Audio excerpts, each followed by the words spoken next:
I accepted to come to this meeting to have a sober and a mature conversation.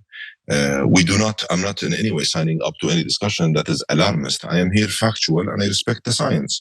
And there is no science out there or no scenario out there that says that the phase out of fossil fuel is what's going to achieve 1.5.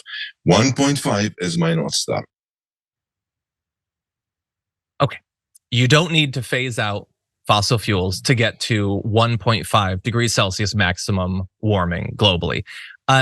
For any random person to say that, it would be, it's a bad take. It shows that you don't understand or respect or don't care about the science. And it might be fine for any random person to believe that. The issue is that when it's Sultan Al-Jaber, who is now the president of COP28 and is responsible for this, nationwide summit and focus that we're going to have internationally on what nations can do to come together and to try to get us to 1.5 degrees maximum of heating. It kind of sucks when that's the thing that he's going on a rant about in response to a question about, what this heating is going to do to women and children. He lost it.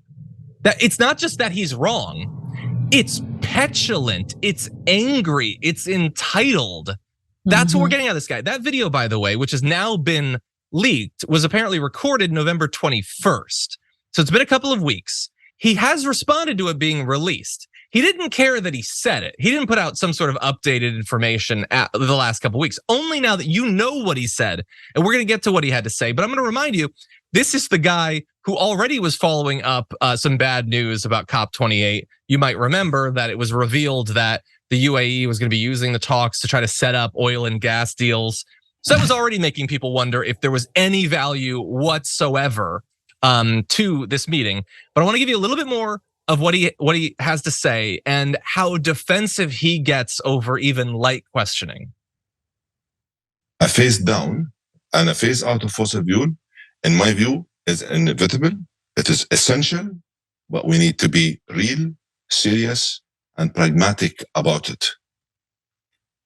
But the real serious and pragmatic doesn't take into account that we are in, I respect that you've done a lot of hard work preparing for this COP and that you've listened to the science. The science is very acute now. We don't have any time. They say 6 or 7 years. We've got to peak by 2025, latest in fossil fuel. Fossil fuel, and your company is investing in a lot more new fossil fuel, and that's going to hurt women. Ma'am, you've just accused me of something that is not correct. I'm sorry, I don't take it. Now I ask you to prove to me. I read that your company is investing in a lot more fossil fuel in the future. Yes, ma'am, you're reading your own media, which is biased and wrong. I am telling you, I am the man in charge, and it is wrong, ma'am. You need to listen to me, please. I'm very pleased to hear it. I'm very pleased to hear it. It is wrong. You guys write a lie and you believe it. What she's referencing there is that in addition to being the president of COP28, he's also the chief executive of the United Arab Emirates state oil company, ADNOC. So that just by its very nature seems like a big thumb in the eye of everyone who doesn't want the world to be set on fire. But the idea that they are investing in further fossil fuel exploitation, he lost his mind, said that it's effectively fake news. That's what he's saying. And he did, at least in all of that, say at some point phase out fossil fuels, but not in 6 years, not along the timeline that scientists say is necessary. We need to do it in a serious, pragmatic way. All of you are children who are freaking out right now, but we who are getting rich off of fossil fuels, we are the only ones who can be serious and responsible about this. You feel a little bit better, Francesca? Yeah, then once they get their World Cup, and once they create their,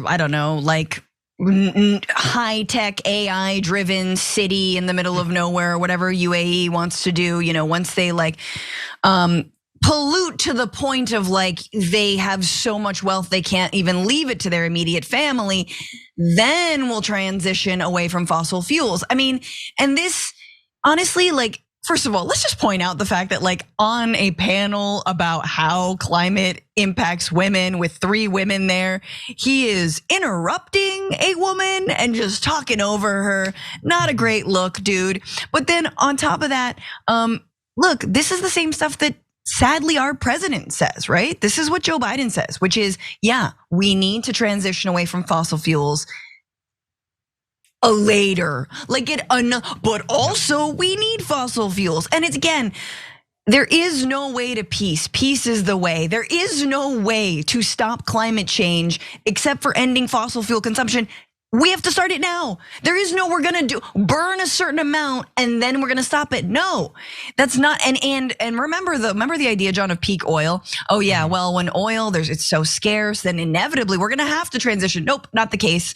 Especially when oil barons can just hold on to the oil, drive up the price, screw all of our economies in the meantime, and then you got Joe Biden sort of waiting hand and foot or hand and mouth disease, whatever it is, on Saudi Arabia to please lower the price of oil. Oh my God, can we move away from fossil fuels for a million reasons? But douchebags like this is one of them. Yeah, we can. They can't. For some reason I can't figure out why they would want to keep doing what they're doing. It's like you have a horrible serial killer who's killing people left and right. And you ask him like, could you stop the killing? He's like, well, let's be serious and pragmatic. We'll eventually stop killing, but can I kill a few more people? Because I really like killing people. Like he goes on to say, stop the pointing of fingers, stop it. You can't just say you're responsible. No, the oil companies are way more responsible than all of us together. That is not up for debate, okay? And they've already made billions for literally decades. At what point can they just stop making more billions over killing so many people every single year and rocketing us towards an unlivable future?